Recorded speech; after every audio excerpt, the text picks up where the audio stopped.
Hello, Fausty. Which of them all? Yo.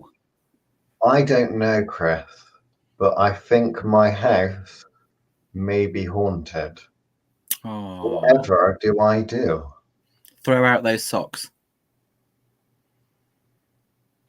Throw out those socks. Yeah, it's probably just the smell. It's not really actually haunted. What, you mean the crusty ones under the bed? Yes, throw those out. I threw those out a long time ago. I don't keep those. So, I think yes. that was more of a teenage thing. Didn't really carry on through. Yes, Liam, but you're currently reliving your childhood moments. I'm currently reliving my teenage years, yeah. So, I'm just pre-warning. Okay, so what if it isn't a genuine haunting though? What if my house is genuinely haunted? Is there a procedure? Do I have to call Scooby-Doo and get the mystery machine over here? What about those Winchester brothers? Can I call them, or are they retired now? I don't know. I never got to season 15 or wherever it was. Are they finally dead now, or is they still chasing back? I'm not going to spoil it. Taking it in turns, going to dead. I'm not going to spoil it, Chris. I'm not going to Okay. spoil it. What's your procedure for if someone comes to you and says, "Help, my house is officially haunted"? I think. Well, normally I go check it out, and obviously take the smudge sticks with me. Lol. What, the sage? Yeah, lots and lots of sage. Oh. What does that do? Does that antagonize them? They can't stand the smell like me, so they run a mile. Oh. What about when it dissipates, Chris? When you just throw on some patchouli. When you take the fee and do the smudging and the ghosties go, when the smell dissipates, do the ghosties come back? Maybe, but then you just douse it again with some more patchouli. Does that mean they've got to pay your fee again? Is this like something like a Catholic thing where they do blessings? Yeah. Where it's like, like today's more modern pharmaceutical companies, they don't invest in the cure, they invest in the ongoing treatment because they make more money that way. You make more money in treatment than cure. Why would we get rid of them? So you're saying that as me, a modern day professional witch and cunning man, you're saying I'm going about it all wrong from a business angle, that I should not be getting rid of the ghosties, I should be just getting them away a little bit, making more dollar, so that I can recharge. But surely if I do that, then they'll just get some rival person to come in and do a proper job now. Yeah, like there are rivals out there that can do a proper job. So you're saying they'll just get a Vet Fielding in, won't they? Or Derek Acora. Is he still going? No, he's dead. Is he actually dead? He died a couple of years ago, and you shouldn't laugh. Oh, shame. I'm sure he saw it coming. I wonder if he goes out haunting places now. Do you reckon? Well, what is quite interesting is were a few charlatans. No, I mean colleagues, I would imagine, of his that didn't quite make it to his standard, that I think were going on about they'd received messages from him and stuff like that, which is kind of sweet in a way. But what is really odd is that like some of the people that he was really close with took real offense to it, as kind of like, well, wait a minute, if he is a charlatan and he's faking psychic readings and stuff like that, saying other people are, he's channeling people from beyond the veil, from beyond the grave and such, and then all of a sudden after he dies, people are getting all up in arms because they're saying, oh well, it disrespects Derek because you're pretending that you're talking to him and you're actually just crazy. It's like, wait a minute, didn't he make a living out of that? If some person is either pretending to channel him or is genuinely channeling him and then putting that to grow a bigger following, does that matter? I mean, is that not within the spirit of the dead person? Where do you stand on that? Is he like one of those, like they say, celebrities? It's not like if you harass a celebrity by sending them nasty messages and posting crap about them on social media, it's not like a normal person, because a celebrity's job is to be in the public eye. Do you think if you are a dead psychic medium, after you die, do you not think that it's your responsibility to come back and be forced back, and that you cannot complain about it when people force you back? What do you think? I suppose pot kettle black and all that, innit? So you can't complain about it afterwards. But no, I don't agree with the whole celebrity culture of people thinking they own them because they watch their show and therefore they must come and shake their hand and sign things for them, like, you know, where they slag off celebrities that don't interact with their fan base. Like, do you know what I mean? Like, I don't get that, because ultimately they've done the work that you've paid for, which is you go and see them perform. Once they finish performing, they fulfilled their obligation to you. But then I've never been a fanboy, so I've never been one of these that collects everything with somebody's face on it. I don't get celebrity worship, but then I don't get worship in general. That's probably why. Right. Okay. Why? I think I don't. Why are you struggling? But you are a massive fanboy, though. You get boy.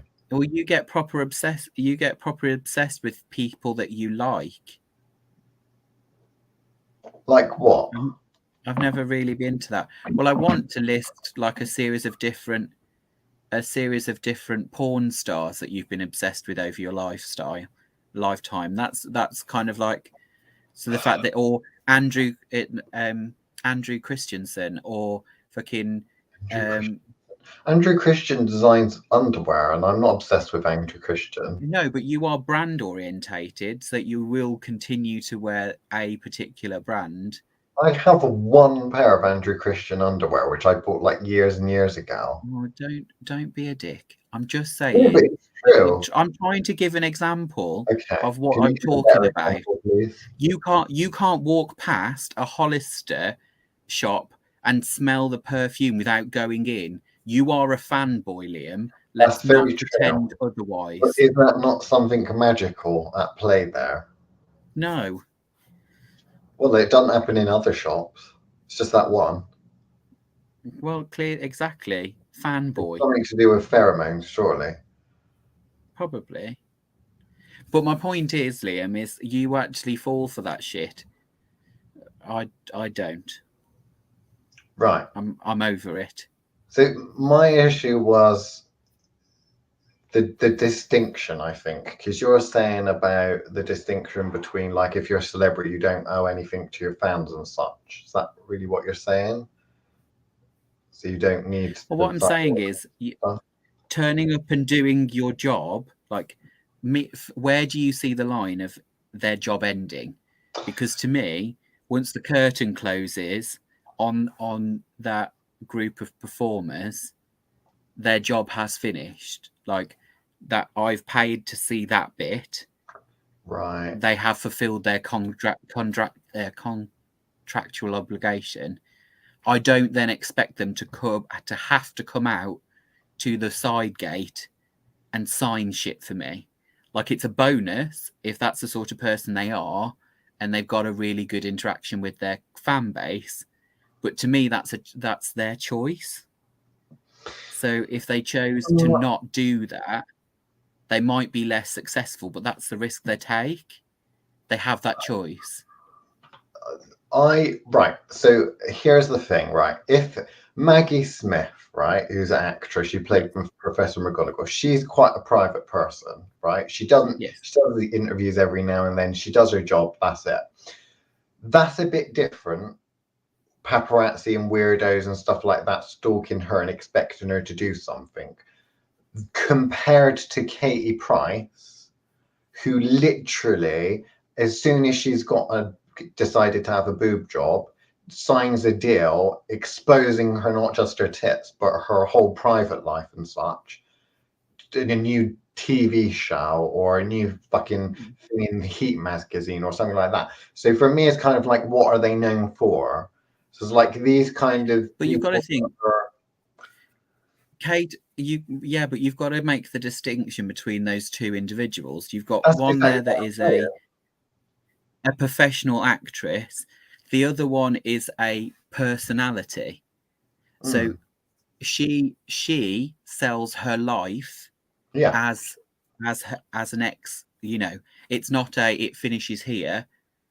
I've finished performing now. Her whole life is a performance. Yeah, exactly. But that's exactly what I'm saying.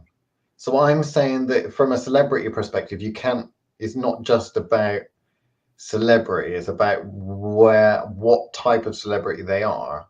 So for people that, like, you know, have an opinion on her private life and stuff like that, she puts that out there. So I don't consider that to be a problem. So I do consider, if she's putting herself out there and all of this kind of thing, that if she's not signing autographs and stuff like that, you know, and kind of like it's kind of bullshit. Yeah, she has no rights to saying no to paparazzi. Right. Okay. So we are on the same page here. I haven't disagreed with you, Liam. Right. What I'm saying is there is a celebrity status. Yeah. And there are people that choose to be celebrities. Yes. Right. Yes. Maggie Smith is a celebrity because she is so good at her job.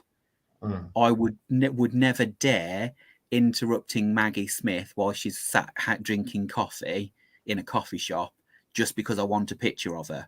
And people that do should be shot, even though we don't have guns in this country. Because I mean, there's lots of children. Because I don't know that that's not a good thing to do, is it? I mean, Chris, you're bringing that's back. Fine. They can go too, because that means bad. Because that means bad parenting. Because that parent should know the parents to too, explain to that child. You see, this is why they can go too. I'm much more understanding. Okay, so how does this translate to ghosties, right? If all of these, because here's the standard. I'm seeing whether this translates from celebrities to, you know, after you're dead. If you have been like the who's that person? The Baggins is from Ghost Adventures, goes around, you know, winding up dead people and stuff like that, and saying no.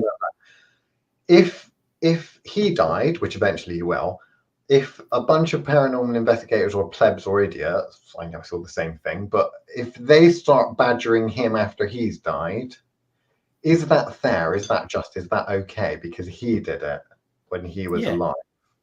Yeah. So were you advocating for basically peace? Any of these ghost hunters that go around poking people that want to be arrested, should be on a special list that goes to necromancers and other kinds of people that like to play with the dead, for them to be specifically targeted. Like, that should be these people are on a list, you can do whatever you like with them. You should be leaving Elvis Presley alone. Do you know what I mean? Like, he did his job, now he can go to rest. Like, let him rest. Unless you happen to be, you know, great grandchild of Elvis Presley and you want to speak to Elvis Presley, then fair enough. But yeah, people like the Bagginses and Derek Acora should be on a special list for anyone that wants to practice necromancy. Practice on this dude. Like, do you know what I mean? Like, it should be like a special list. Should we be campaigning to make it like an actual option? But, you know, you've got this like direct cremation these days, where it's kind of like, you know, it's just like you die and then the hospital sends it off to be cremated and then it arrives in an urn through the post to whoever you've designated, whatever address. Should there be kind of like an option now at most funeral homes and direct cremations and stuff like that will bottle up your soul and put it in an item of jewelry on eBay? Because you can be made into like diamonds and shit, can't you? I'm thinking that it could be this.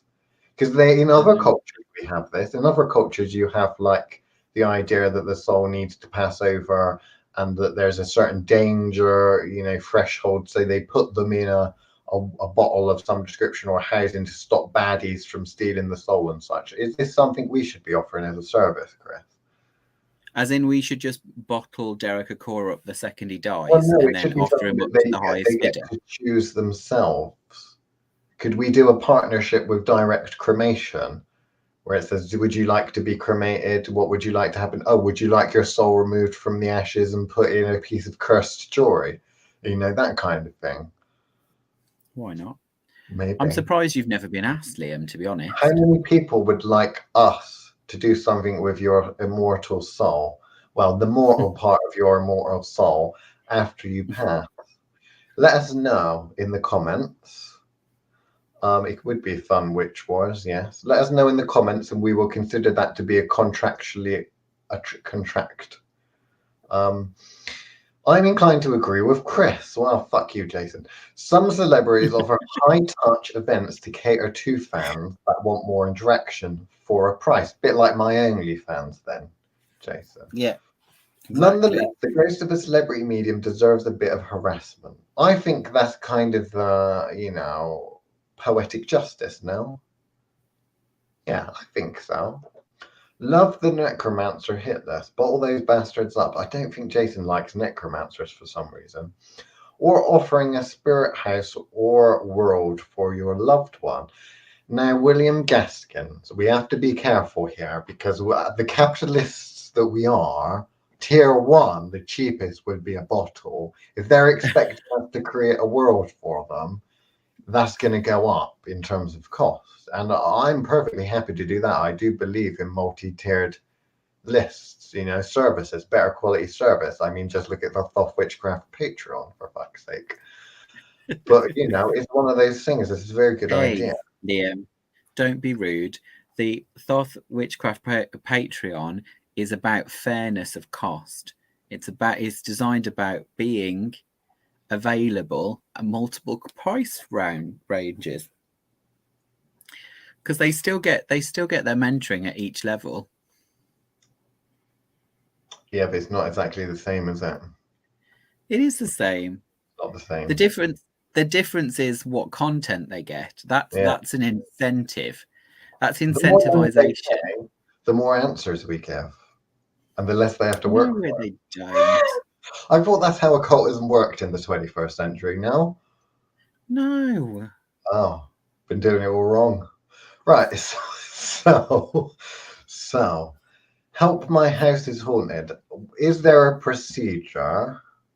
Like, I don't know. We used to have, when people phone up, electricity board and stuff. I think I've got a power cut, but the lights ain't working. You go through like a stereotypical procedure. Do you know where the fuse box is, love?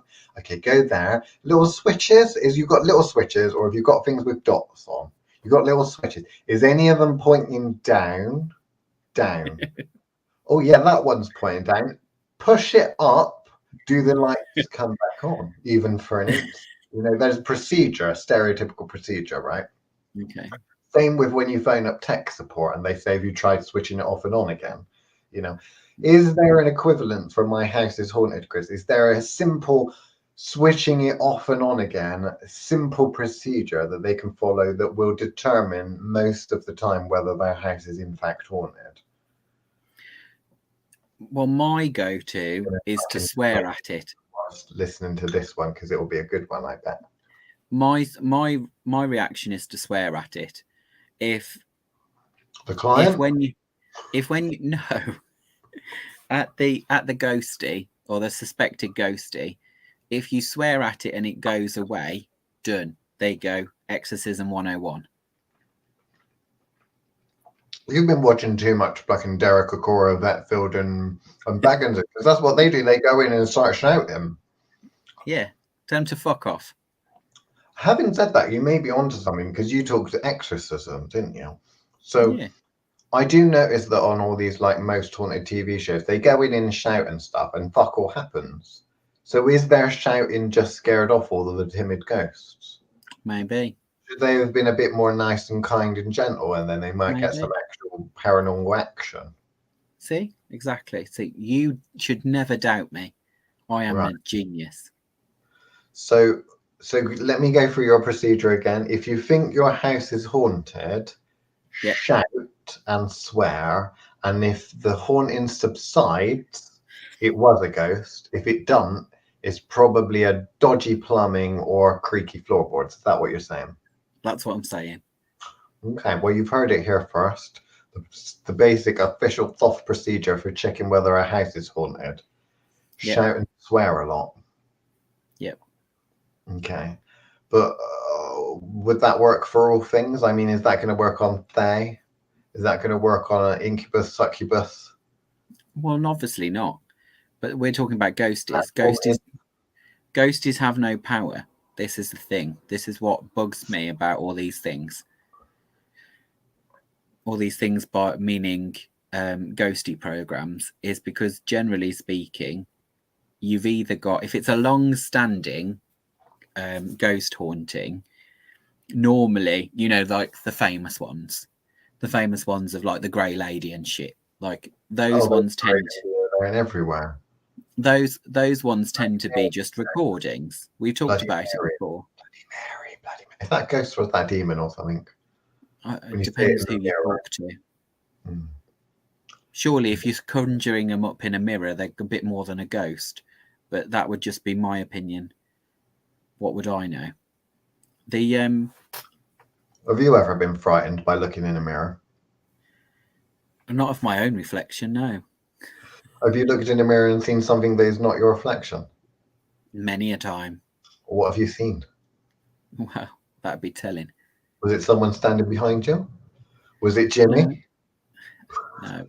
Can you get the puppet out and point to where he touched you? Did he fix it?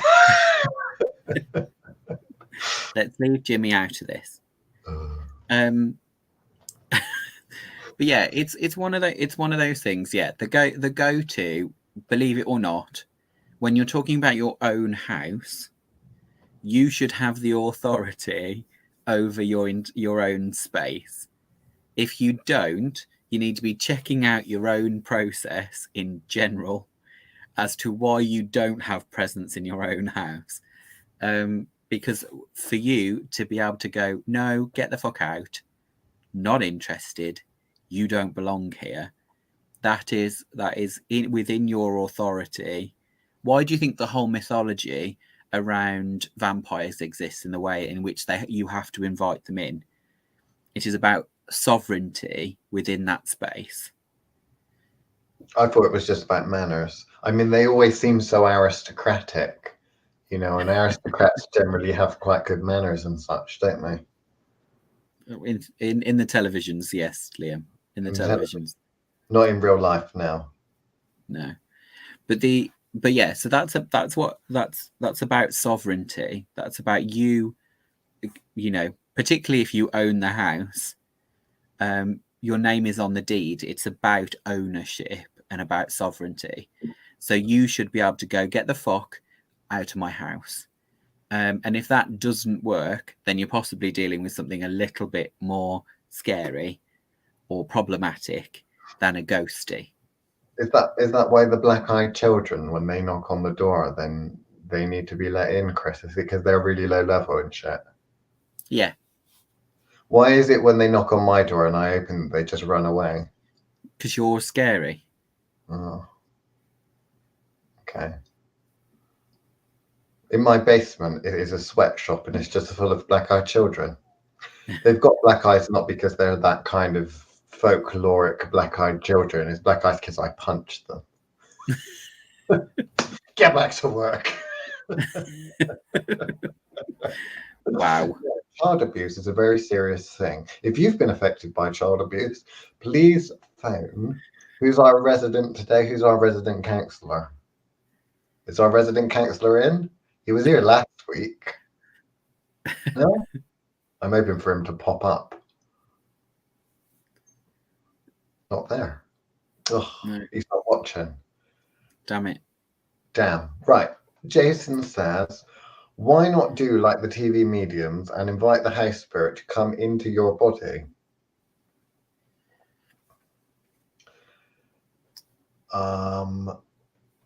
I don't want no spirit coming in me. Thank you very much, Jason. I was just going to say, Whatever floats your boat, unless, Jason. Whatever floats your boat. unless you're at a bathhouse, I like to know who is I with don't me think if at I all was times. at a bathhouse, I would still want any sort of spirit. I mean, no. Ectoplasm is a no-go for me, I'm afraid. I Oh. don't want that. What You know, about tequila? I'm very good to having those sorts of spirits in me. do they ever truly leave, Chris? Well, no, not really. No. Have you ever sobered up? What comes, 6 what years gets old. in never gets out. Oh. Well, there was that episode of Ghost Adventures where our friend Lady Snake, she had a run-in with an incubus or a succubus or something like that, and it was molesting some presenter on the television show, wasn't it? I think that was the Bagginses, wasn't That it? was the Bagginses. So what's up with that then? Did the incubus succubus come into the Bagginses? Did it come in Bagginses? I don't know. He said he I felt doubt it. on his nether regions, from what I remember. And then she got freaked out and she ran off to the altar. In the name of the god and goddess, please protect Lady Snake. Yeah, she ran off and wanted protection from the god and goddess because she did not want to feel the tingling in her nether regions. If there's a tingling in her nether regions and there ain't a rabbit there, there's something up. Maybe she was worried that we'd all find out she's got a penis too. Do you think she's got a penis? Well, she was the one saying, you know, whether or not it was a succubus, you know. So maybe she's like, oh no, she's gone straight for his penis. She might come from mine. Right. Do you think Lady Poison is transgender? Or do you think it's some sort of elaborate drag act? I think it's an elaborate drag act. She does seem to like snakes a lot, doesn't she? The amount of dress up she clearly likes. I'm wondering whether or not she is a drag act.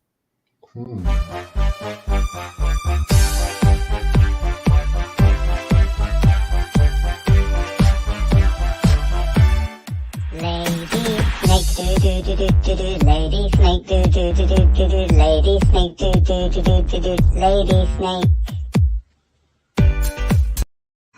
I can see what you mean there. Looking back, I can see what you mean. It does look very homemade, doesn't it?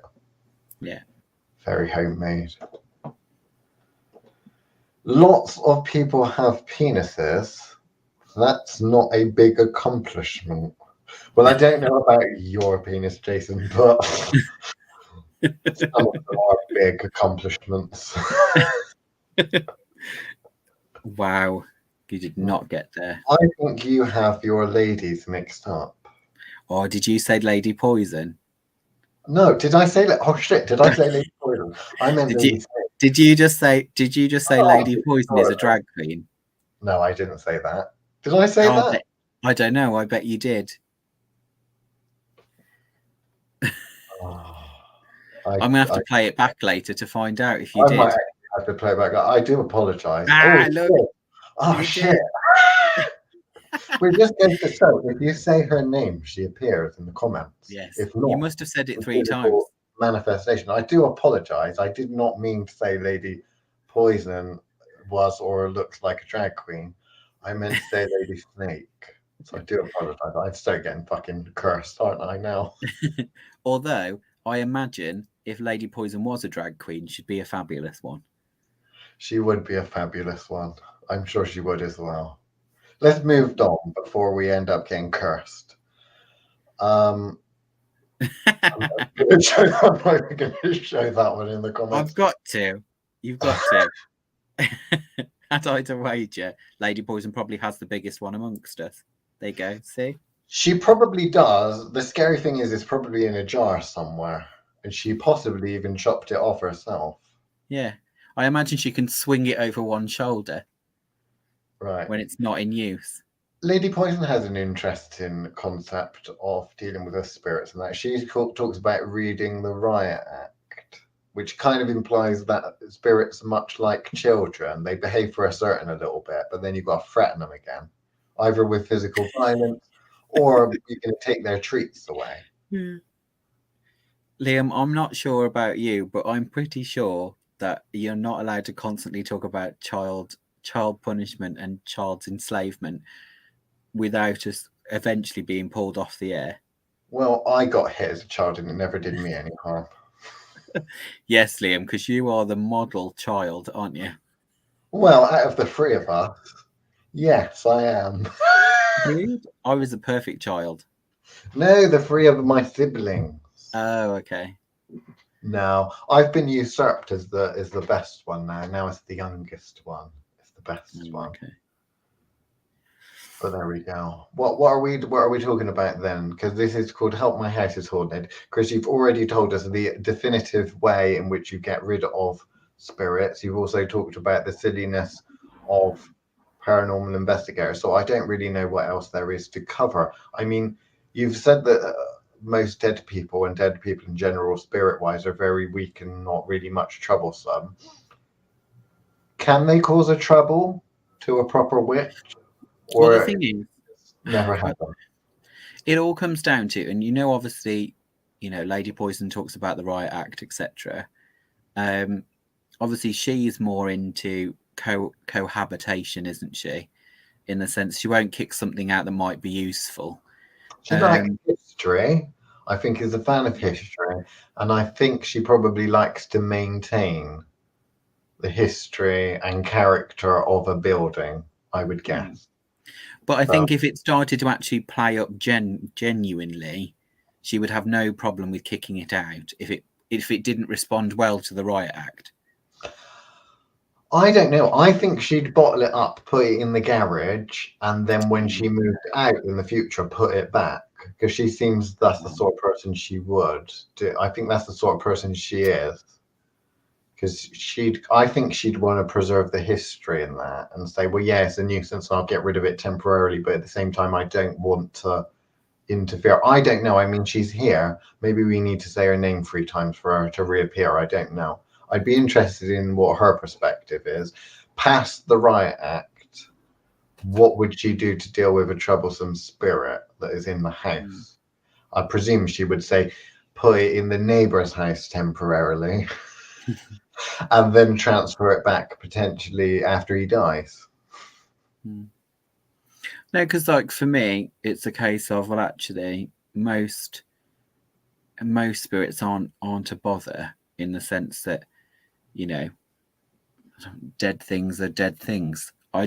You've only got a real problem if you've got something with some actual power or to cause trouble, or the annoying things like gnomes and shit that like to move your keys, that sort of bollocks. But that's a whole different kettle of fish, isn't it?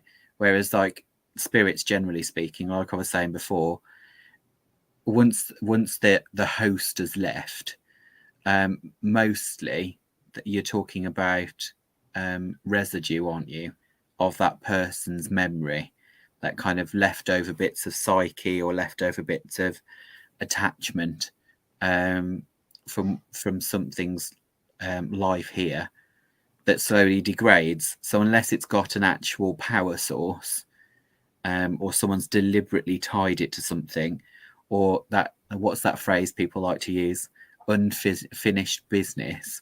Unless it's got a power source to maintain it, it's going to fade away like anything else. The whole point of having this meat suit here is, in order to operate this, requires energy. You stop putting food or power into it, it will fade away. The same is true of your spirits' bodies. There is merit in the home as a spiritual hostel point of view.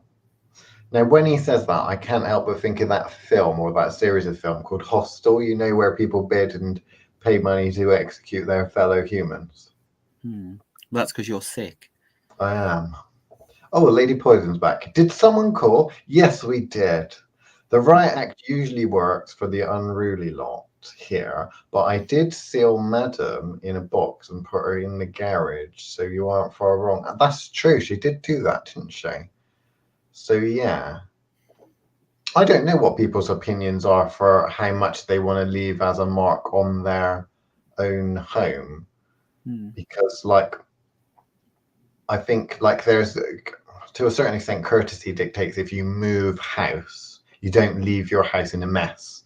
You know, you clean up and all of that after yourself. You get rid of all the stuff, take it with you or throw it out. You don't leave the house in a tip unclean for the next person that moves into the house. I wonder from a magical perspective, there is really a difference between if you died in the house as a magical practitioner, it's probably going to be a magical projects and such that are still potentially going in that, or a build up of energy. But if you are going to move away from a house and actually leaving it to move to another one, how much people would go to in order to preserve its character? Do people really care about that sort of thing? I don't know. I think I do. I think I quite like the idea of when you move into something to maintain the character of it. And yeah, you have to make allowances and changes because you're living there. But I think if you can, is there such a thing as a grade 2 listed spirit? You know, we have grade listings in the UK for what you are and aren't allowed to do to older properties. Do you have like a listing of spirits? Like if there's Fae going on there, is that like what grade 3 listed or something like that? Oh, you can't touch that at all. If it's grade 2, it's kind of like, well, you can kind of move it, but make sure you put it back, you know? How would that work for you? I don't know, because that's tricky. Because when you're talking about Fae, then you're talking about ownership on a different level, aren't you? So if you happen to build a house on what was already Fae land, then that's kind of a treaty situation, isn't it? Where you've then got to negotiate with the technical owners of the space. So I don't know. It's tricky when it comes to that. When you're talking about dead people, like, you know, they're dead. So they're off living their life somewhere else, or at least they should be. So why would they need to have any kind of sovereignty to the house anymore? Like, so you're saying that dead people lose their human rights if they're dead. So even if it's human spirit, they're not allowed human rights. Is that what you're saying? Well, you do when you die anyway. Suddenly, as soon as that, the body's only sacred while somebody's still in it. Most things aren't a problem afterwards. We have rules that say it is distasteful to disturb someone's resting place, but actually until they're in their resting place, it's pretty open. At least that's my interpretation. You know, like GDPR, for example, your right to the knowledge that's written about you is only yours until you're dead. You know, copyright only lasts 70 years after you die, unless it's been transferred to somewhere else. So there's always a statute limitation of what physical representation you have after you're dead. So unless you happen to be, you know, Picasso or some great sculptor or writer, your words are never going to really be remembered later anyway. No, but what about continued suffering? For example, Scott Cunningham got chained to that publishing company, Llewellyn, and much like Dead Ghost of Christmas fucking Future or Past or whatever it is from Scrooge, is in chains writing books, surely. I mean, how else would they manage to pump out more Scott Cunningham books at Llewellyn, the publishing company? He must be there in spirit form, surely.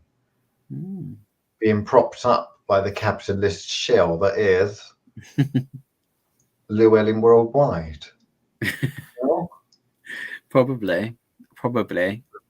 There's some kind of Faustian deal, I imagine, that's kept him locked up in a servitude. My mother burned chilies dry to the point where we all had to leave. So that's a banishment on children, I guess. I don't know. I took over the house of a very magical friend and made it a slow transition from her to my magic. It was actually very educational to live in her magic for a while. That's quite a nice story and quite a nice way of thinking about it, actually. I like that. A nice transition, that is. Yeah, that is a nice transition. Although I really would have to like the magical friend and their practice to agree to such terms. So there must have been some kind of harmony between their practice and yours, I would imagine. I presume this is just something that person would have just felt that it was right. Because if you're in an environment, to a certain extent, it's interesting to study it, I guess, isn't it? So if you walk into someone else's practice, you could think, right, I'm cleaning it, putting my stuff in. But you could also think, oh, I wonder what's actually here to start with, you know? So I quite like that. That's nice, because you get too much of the stereotypical, oh, when you move in a house, you must clean it energetically, blah, blah, blah, blah, blah. But actually, I don't know. Not necessarily. If you can deal with the consequences of leaving it in the state that it's already in to study it and such, then one could learn something. Whereas if they had the stereotypical view of cleansing, cleanse, clean, banish everything, then one doesn't necessarily open themselves up to new things, I suppose. She lived like a fairy princess in her own pink, fluffy fantasy world. So different from my own, but really nice. Oh, that's quite interesting. I don't know if I would want to live in a fairy princess fantasy world. I think that if I moved into a house like that, I might bottle it up and sell it to a new ager, but I don't think that I personally would want to marinate in it. Yeah. Although, if the offer's there and he is listening, which he must not be because he didn't step in to do the 555 call a counsellor earlier. I would quite happily inherit Paul's house and his magical decor. If that's ever going, Paul, feel free to add me to the wheel for your decorated magic objects, because I'd quite like to play with those. Look, he's probably already on a call. I'll have already triggered people, the battered and bruised already, so they'll have called 0800 Paul Williams or look him up on the Facebook. He's already here. If you've been upset and would like to make a complaint about this show, you can email the fastest witch of them all at idon'tgivashit@thothwitchcraft.com.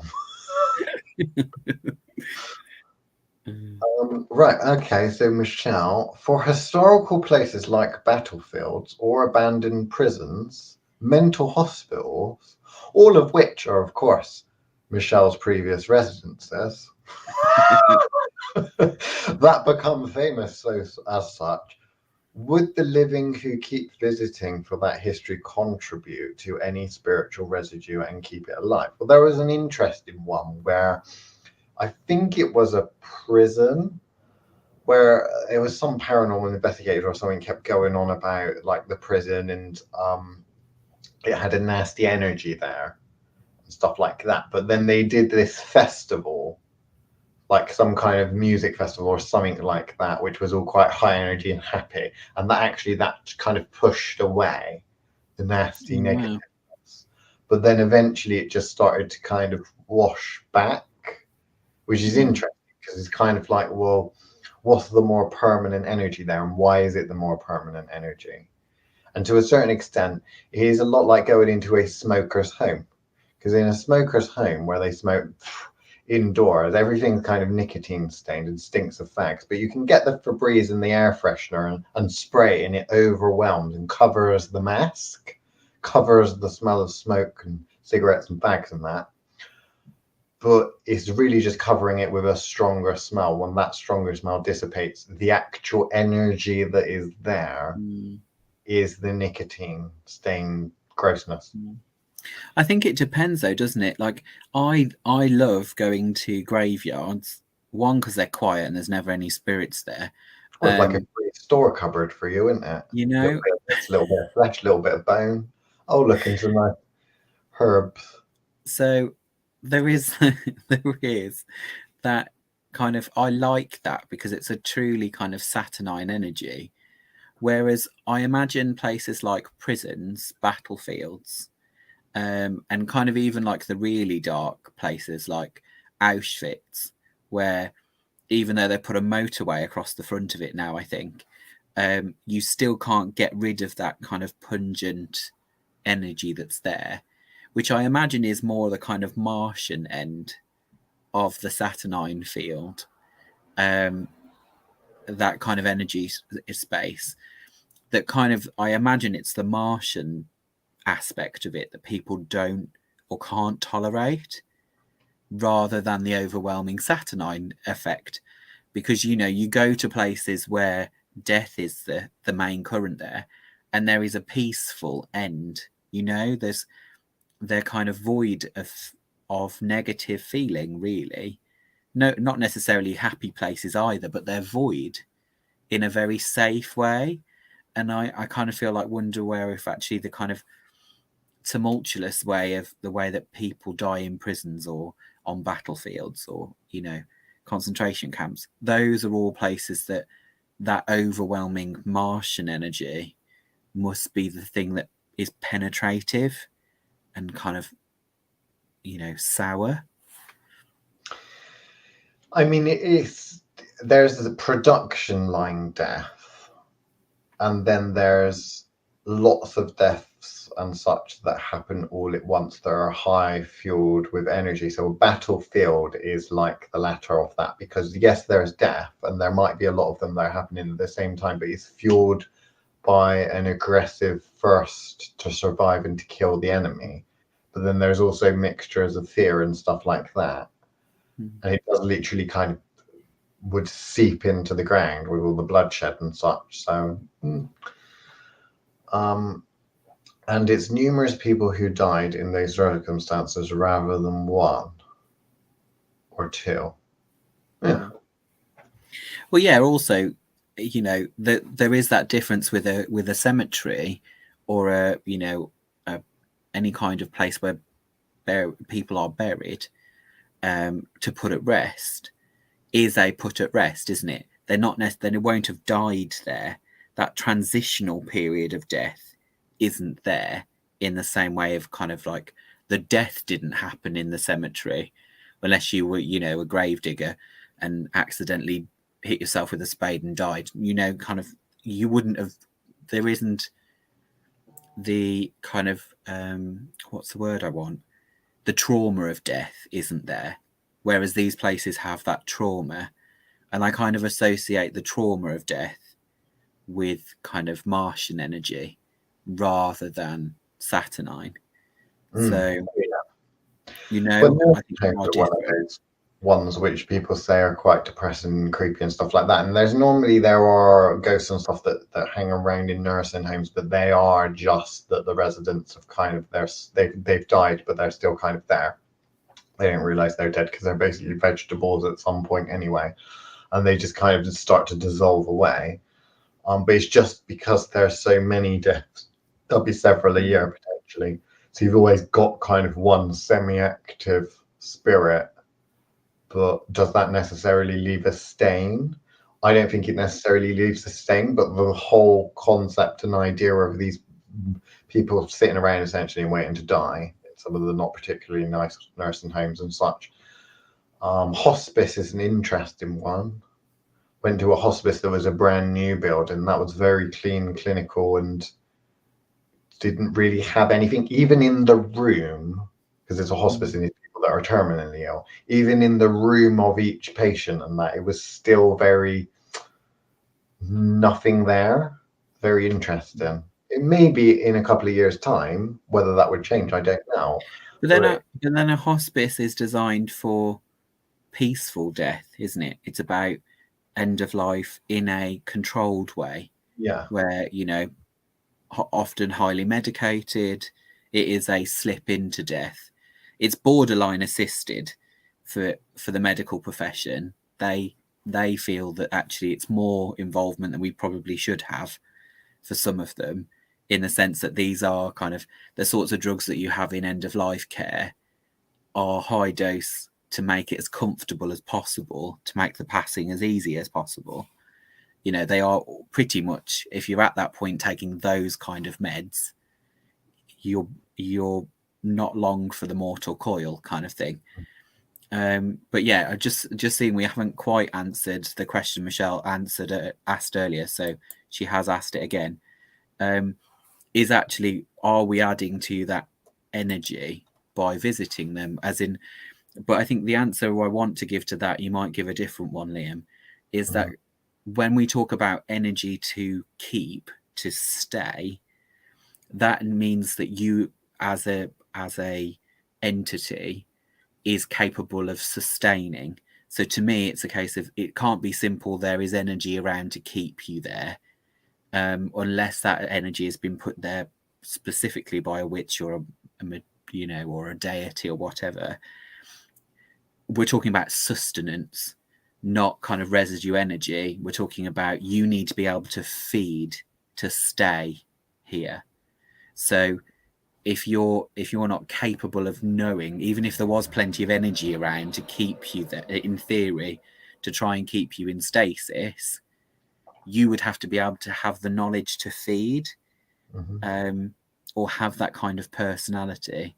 I think if you were kind of a proper narcissist, I think you would naturally drain that energy as a spirit anyway, because you're used to taking from others.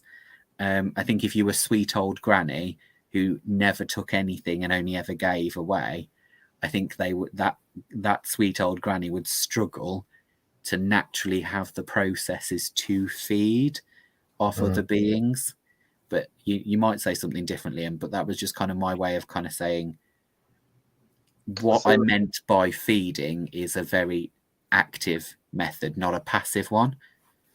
So can people visiting keep that trauma alive by adding their energy? So I'm not entirely sure at what point the comment was supposed to be for. Was it the energies within places like you're talking prisons or Auschwitz or something like that? Where horrible things have happened. I would say probably not. I'd say that sure, it certainly is possible, but from my limited experience, I would say not, because what I tend to find is a different type of energy. So like this, my tears meal I made earlier, right? I cooked this earlier. I did a batch of them, right? Chili con carnes. And I put them in the containers and they were all on the side. And although they weren't in the oven anymore, I put the little lid thing on. And they stayed warm for fucking ages and ages and ages and ages, even though they'd been removed from the heat source. Now, what I tend to find with energy that permeates a specific place, like land or building or something like that, is that it's kind of like this, in that because it's all compacted together and it's in a vessel, and even though it's a glass vessel and it's not like metal or anything like that, it does help to keep the energy in.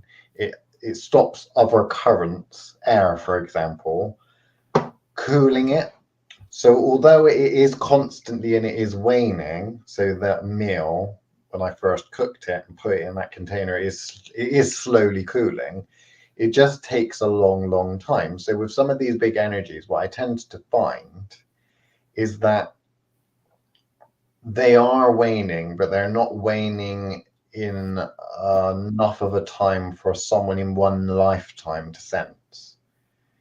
So how much do extra people feed into that heat in that meal or that energy? So tourist destinations and stuff like that, you could say where attention goes, energy flows. But you'd need to think about what sort of energy is flowing. And is that actually overwriting the energy that's already there?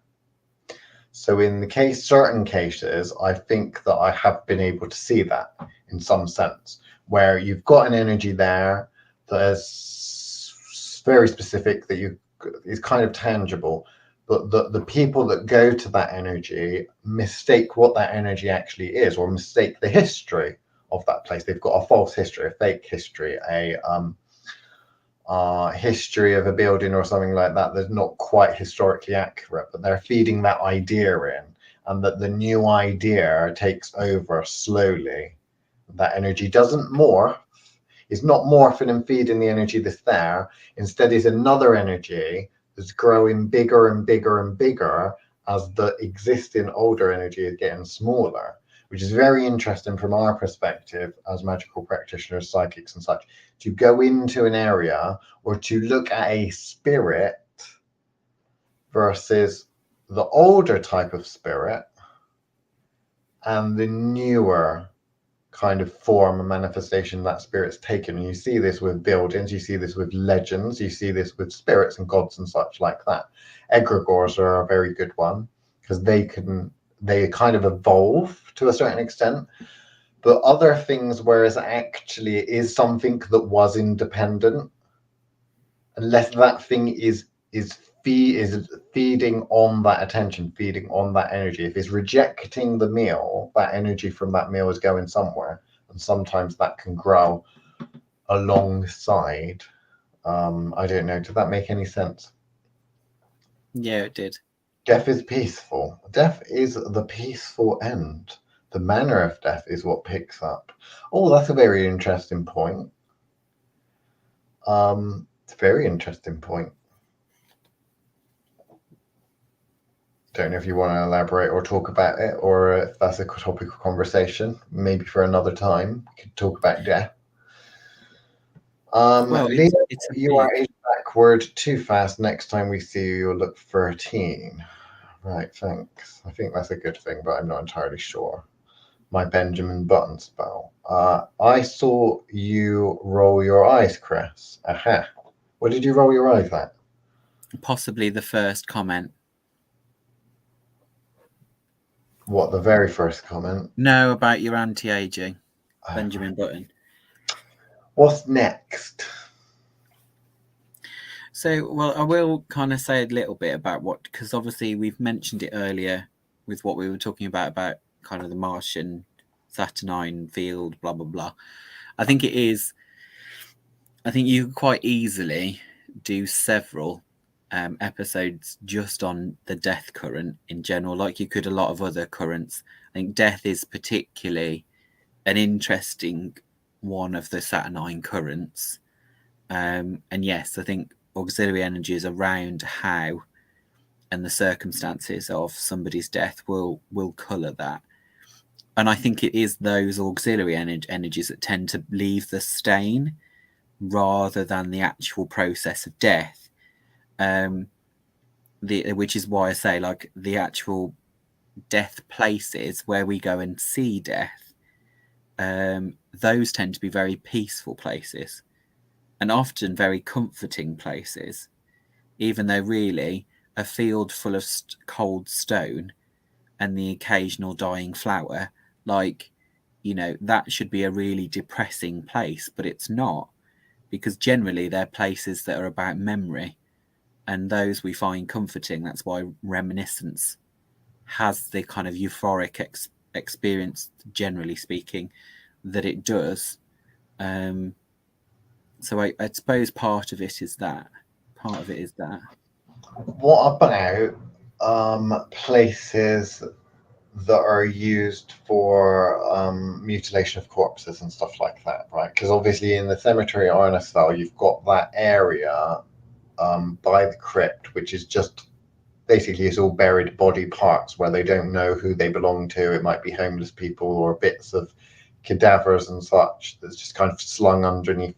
Dig a hole, chuck it all in mixture. It's kind of confusing, weirdo energy. This subtle, and it's kind of, I think, very low, almost like a mist on the ground. It doesn't like permeate the atmosphere like a lot of other parts of the cemetery do, but it's there.